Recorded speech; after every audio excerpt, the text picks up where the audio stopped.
नमस्कार किसान भाइयों, कैसे हैं आप सब। उम्मीद करता हूं कि आप सब ठीक होंगे और अपनी फसल में लगे होंगे। किसान भाइयों, आज हम बात करेंगे प्याज की फसल की। जिन किसान भाइयों की प्याज की फसल की ग्रोथ अच्छी नहीं है, इस बार ऐसा हुआ है कि प्याज की फसल ग्रोथ अच्छी तरह से नहीं कर पा रही है, ग्रोथ नहीं पकड़ पा रही है, वो लगभग लॉक हो चुकी है। जिनको लगता है कि मेरे प्याज की फसल समय से कम ग्रोथ कर रही है, तो किसान भाइयों इस वीडियो में मैं एक टॉनिक बताऊंगा, आप उसका यूज़ कर सकते हैं तो आपकी प्याज की जो फसल है अच्छे से ग्रोथ करेगी। किसान भाइयों, जिस टॉनिक को मैं बताने जा रहा हूँ उसका नाम है इसाबियोन टॉनिक।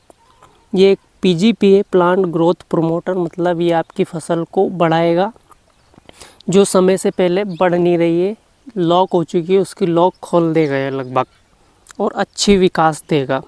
तो किसान भाइयों, इसाबियोन टॉनिक सिंजेंटा कंपनी का है, अच्छी कंपनी है और अच्छे इसके रिजल्ट भी है। काफ़ी किसान भाई लगभग सभी फसल में इसे यूज़ किया जाता है, लेकिन आज हम बात करेंगे प्याज की फसल में।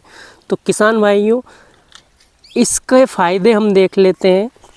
इसमें जो टेक्निकल आता है किसान भाइयों, वो होता है अमीनो एसिड 62.5%। अमीनो एसिड 62.5%, इसकी मात्रा बहुत अधिक है किसान भाइयों, तो आप इसे यूज़ कर सकते हैं। इसके फ़ायदे बहुत है किसान भाइयों। अमीनो एसिड के जो फसल में फ़ायदे होते हैं, एंजाइम गतिविधियों को बढ़ाता है। आप जानते होंगे कि किसी भी फसल में, इंसानों में भी, अगर एंजाइम अच्छे से एक्टिव होगा तो फसल की ग्रोथ अच्छे से होगी। एंजाइम एक्टिव होने से प्रकाश संश्लेषण की वृद्धि होगी।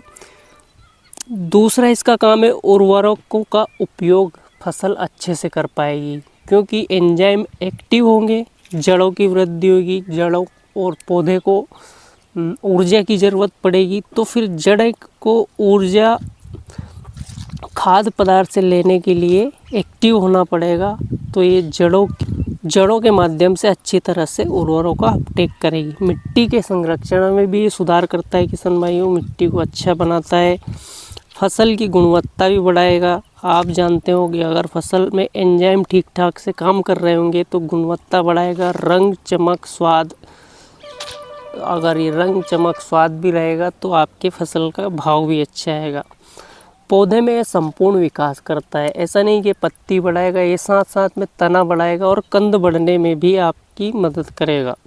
को तनाव के प्रति प्रतिरोधक क्षमता बढ़ाने में ये सहायक करता है किसान भाइयों।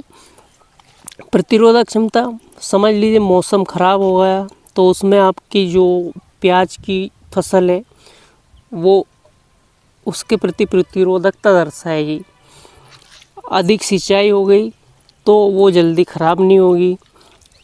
हो सकता है किसी कारणवश अधिक आप देर तक पानी की सिंचाई नहीं कर पाए, तो भी उससे आपकी फसल को सुरक्षित करेगा। ठंड, गर्मी, कीट पतंगों से भी ये सुरक्षा करता है, क्योंकि पौधा अच्छा होता है और समय पर वो उसका विकास होता रहता है, तो उसमें ज़्यादा बीमारी भी देखने को नहीं मिलती है। विकास भी करता है द्वितीयक तृतीयक, मतलब आप खुद जब देखेंगे तो जड़ें लंबी भी हो जाएगी और जड़ों का जो गुच्छा है प्याज की फसल में उसका भी वृद्धि हो जाएगी। सूक्ष्म पोषक तत्वों का अपटेक भी करता है किसान भाइयों। अगर अमीनो एसिड की फसल में कमी रहेगी तो जड़ें सूक्ष्म पोषक तत्वों को अपटेक नहीं कर पाएंगी और उनमें सूक्ष्म पोषक तत्वों की कमी रहेगी। ये जो है अमीनो एसिड, सूक्ष्म पोषक तत्व जो ज़मीन में पड़े रहते हैं उनको पौधों को उपलब्ध कराता है। तो अब हम बात कर लेते हैं किसान भाइयों, इसको प्याज की फसल में हमें किस अवस्था में करना चाहिए। किसान भाइयों, इसे हम 2 बार भी यूज़ कर सकते हैं। पहली बार 20 से 25 दिन की अवस्था, प्याज लगाने के बाद 20 से 25 दिन में इसे स्प्रे आप कर सकते हैं। हो सकता है 20-25 दिन आपके निकल चुके हैं तो 50 से 60 दिन तक भी इसे आप यूज़ कर सकते हैं। इसका डोज किसान भाइयों क्या होना चाहिए? प्रति एकड़ 400 ml की दर से इसका एक स्प्रे आप कर सकते हो। कंपनी की तरफ से डोज है किसान भाइयों। अगर आप 15 लीटर वाले पंप के हिसाब से इसका यूज़ करना चाहते हैं तो 35 से 40 ग्राम आप इससे यूज़ कर सकते हो। वैसे तो आप इसे सिंगल ही यूज़ करें किसान भाइयों, क्योंकि कोई भी टॉनिक है अगर हम उसका सिंगल यूज़ करते हैं, सिर्फ उसी का यूज़ करते हैं तो उसका फ़ायदा हमें अच्छे से देखने को मिलेगा। फिर भी अगर आप चाहते हैं तो इसमें फंगीसाइड मिला सकते हैं और इसमें थ्रिप्स की दवा भी मिला सकते हैं। धन्यवाद किसान भाइयों। वीडियो कैसा लगा? वीडियो अच्छा लगा हो तो लाइक करिए और हमारे चैनल को सब्सक्राइब करिए।